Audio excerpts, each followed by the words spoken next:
here. So the first case would be presented by Dr. Mohit. He is a senior associate at PGI Chandigarh and my dear colleague.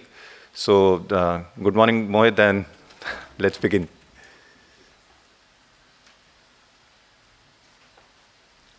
Thank you, Divyansh, for the opportunity and invitation to be a part of this IC.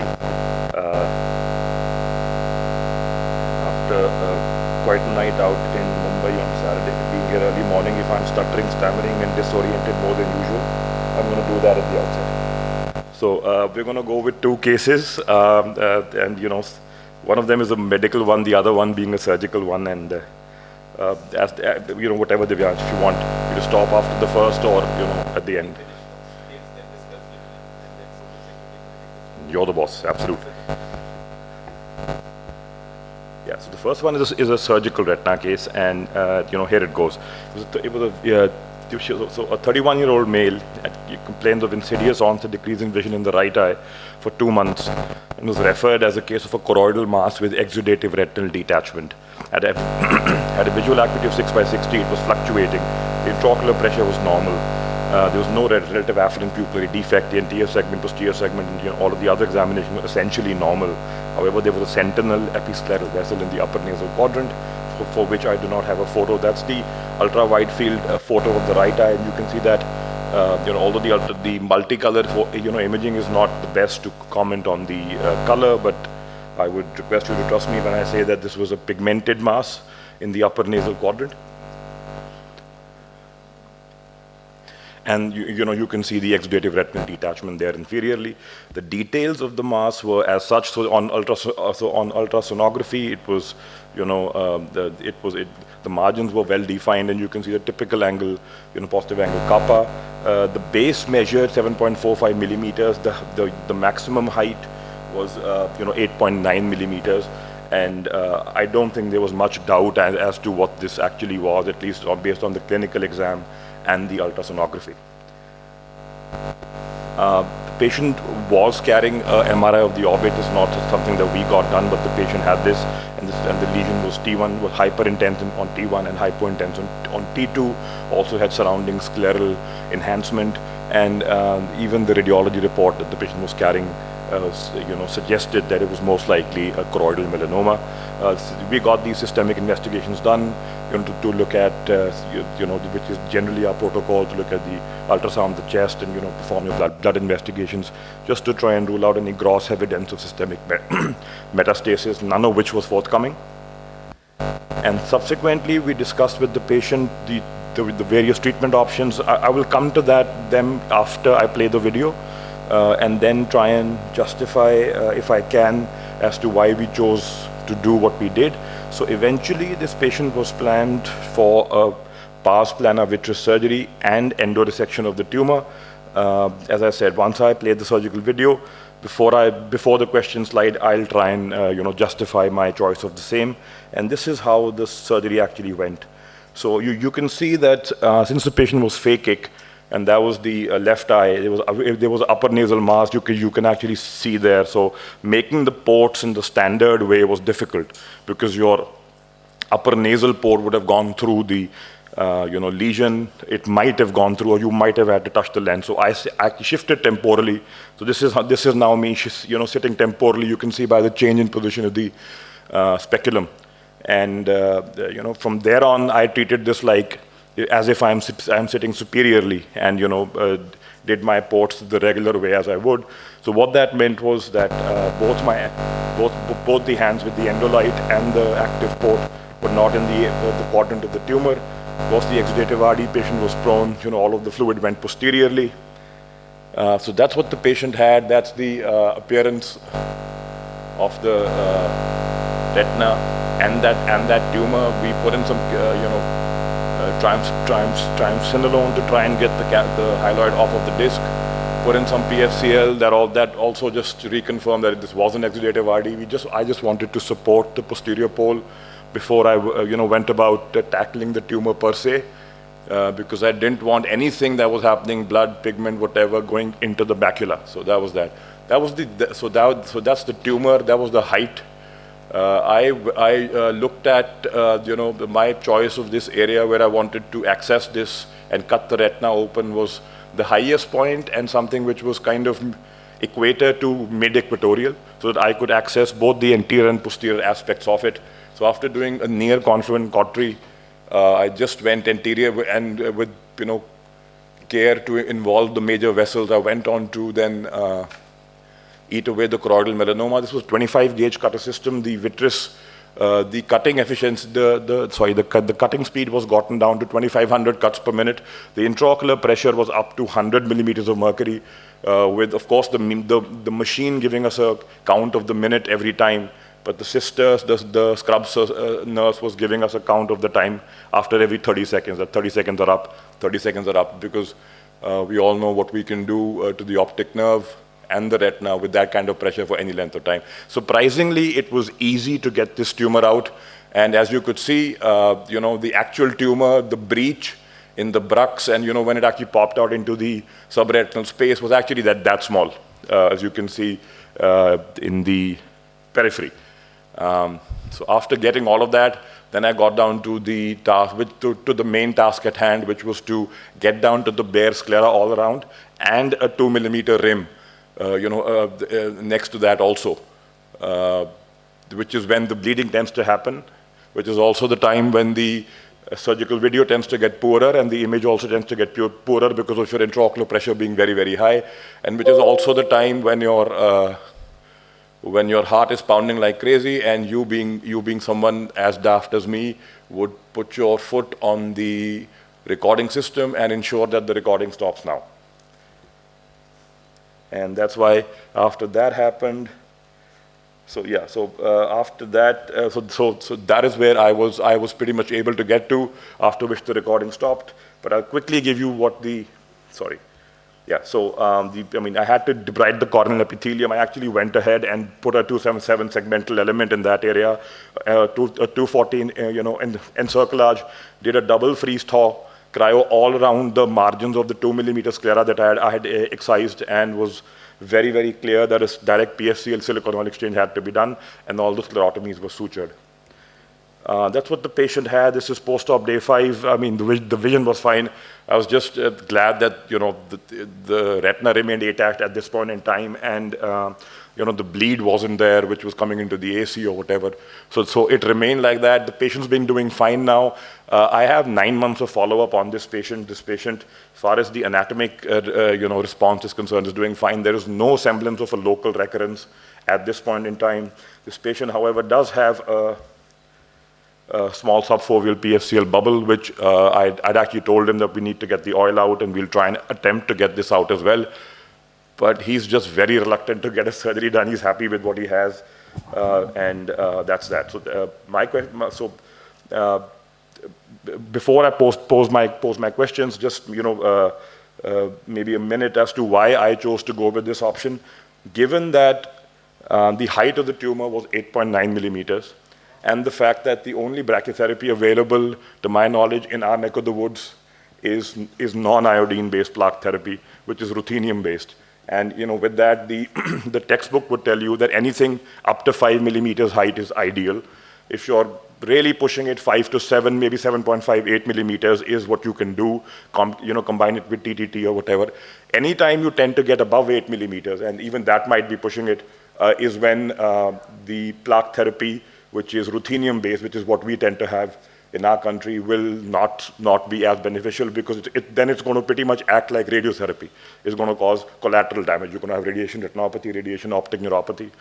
The second thing was, at least to my mind, I'm not aware of any place which is going to offer proton beam therapy, and that was that. So the third option, which was the least preferred, but the only one available, at least as far as I was concerned for this patient, was to resect this. Whether to go internally or externally is something that I'd like to get the opinion of the panelists. And the other thing was that should the endoresection, if it was done, should it have been done similarly, or we should have actually put a plaque on top of it at the end to prevent any local recurrence, at least in the near foreseeable future. it's a, I think, excellent case. I think you have managed it correctly. Thank you, sir. So if plaque was there, I think combination would have been the ideal. I don't think the external resection is possible. It's quite posterior. It is mainly for anterior tumors involving ciliary body and all. So surgery is fine. But I have not really done this. But earlier we used to use endocryo. So I think the edges, the posterior edges, I don't think you could have reached with the external cryo. You could have treated the edges anteriorly, but if you could have used that endocryo and treated the posterior edges, that could have been. But so I'm not sure whether it's available now or not. We have it. I mean, they gave it. The upper people give it as a separate attachment if you ask for it. So we have it. Of course, that's a good suggestion, sir. Quite frankly, it didn't come to my mind in this case. No personal experience, but I think it was a very well managed. I'm seeing this for the first time. I've just seen these in YouTube videos, and just one concern is that when you do the endoresection with the cutter, there is a possibility that a lot of particles can drop subretinally and migrate posteriorly as well. So is it a good idea to fill up with PFCL till the edge of the retinectomy and yes, so that was also a thought that crossed my mind.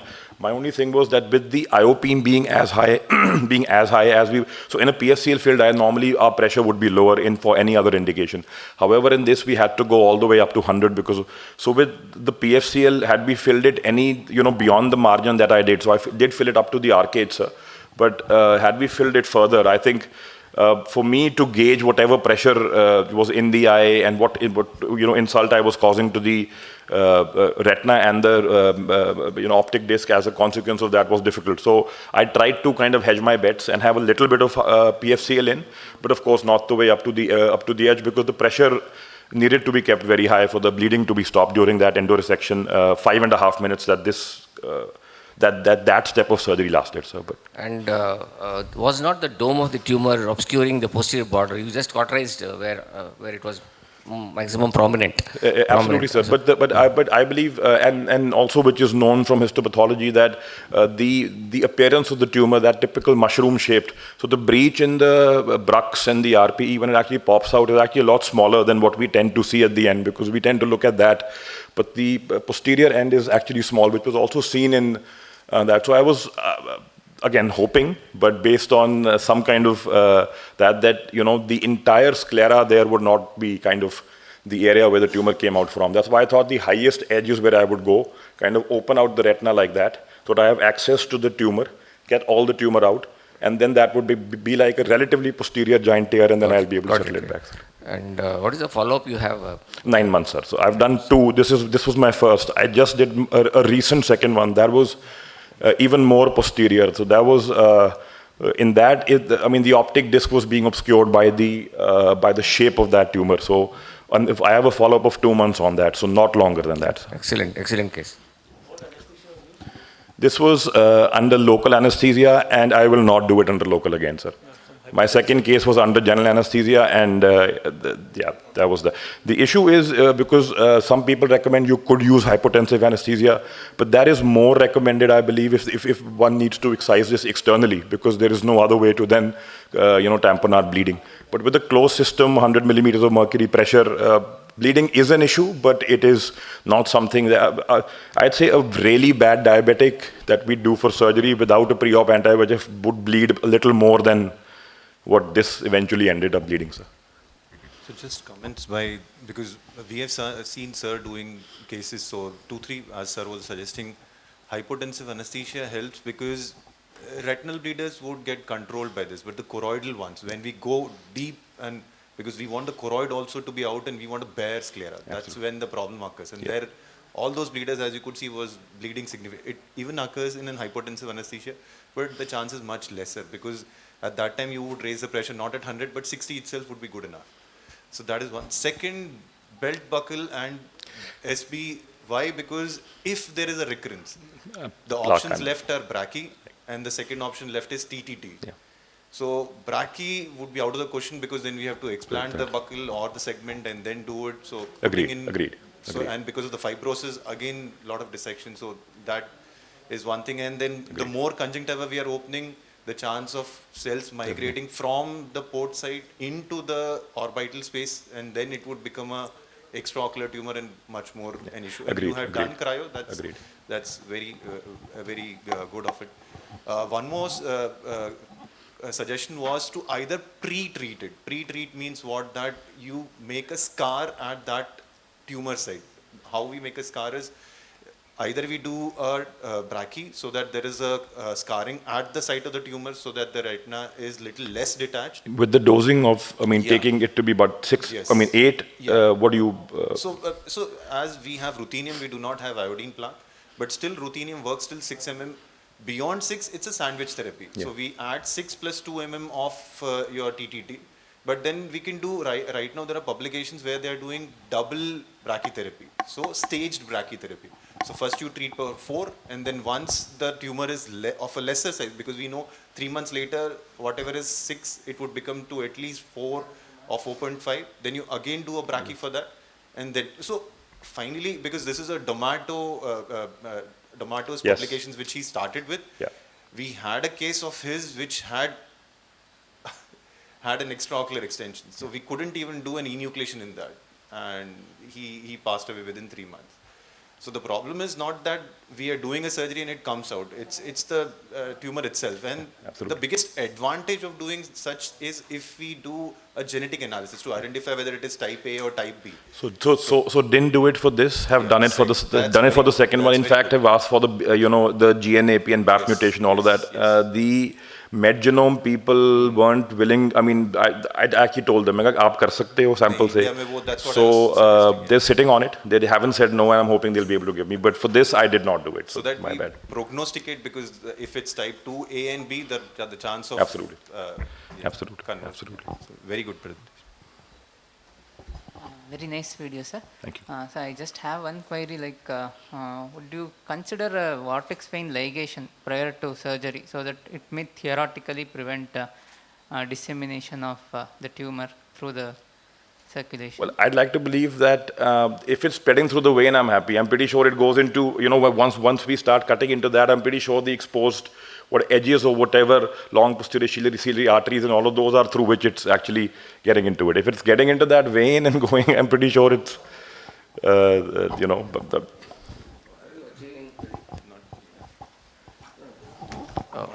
Actually, the vortex vein is in direct connection with the choroid and with the tumor. It's all the time it's conveying the metastasis out of the eye to the rest of the body. It's even like there are a few publications in which they say that it's not proven, but theoretically they say that when we are opening it, when we are opening a tumor, when we are making so much of when we are breaching that, that tumor dissemination through the circulation would be more is a theoretical explanation, I think. So what I'd like to say to that is, the largest series, as and the big, if I can call the daddy of this, is Dr. D'Amato from England, and Dr. Folds prior to him. So it was basically their school of thought, and they've kept this up. I mean, there are other groups doing it. Dr. Garcia does it in Spain, and he sometimes combines a plaque and sometimes doesn't. The two largest series, I think 70 plus patients of Dr. D'Amato, and I think 28 some patients of Dr. Jose Rumi Garcia. I think two things, if you were to look at local recurrence and systemic disease, so those are your two concerns. It's either come back in the eye or around the eye, or it's going to increase mets. So in the 72 patients that Dr. D'Amato had, he had 3 patients of local recurrence over a mean follow-up of 6.2 years. Which to me, and of course that's the paper I read left, right, center, and then tried to do the same again before I did any of this, was looking at that. Of course, their 72 patients at a very busy oncology center were over 16 years. So their choice of doing this, it's not like they look at a posterior tumor and they tend to do it. It's very guarded, and they look at what the height of the tumor is and whatnot, and then they tend to go about it. But the results in their series over a long period of time were very encouraging as far as local tumor-free interval and systemic mets because of your surgery were concerned. And adding to what Divyan sir was mentioning, gene expression profiling is single gene expression profiling is what is recommended currently. Tell me who'll do it, I'll send it to them. India में नहीं हो रहा है. तो ये बताओ ना, मैं तभी कह रहा हूँ, मैं तो I'll be very happy to send it to anybody if we have that. So as Dr. Mrityunjay suggests that if we do, that we can prognosticate to the patient so that, because finally see it's a tumor, it may... Absolutely. One more small suggestion that if we could have added some more laser onto the choroid which is remaining, means doing a red or a green doesn't matter because intraop you have removed 90% of it. So you must have done. So I did a double freeze thaw cryo all around. I treated all after around. I did all of that. Actually, I unfortunately stepped on the video recording of that. So after that I don't have that PSC lol exchange and cryo wala part. Unfortunately, my bad. Sure. But I did did a double freeze thaw cryo all around that kind of site where I had gotten the bare sclera. Mohit,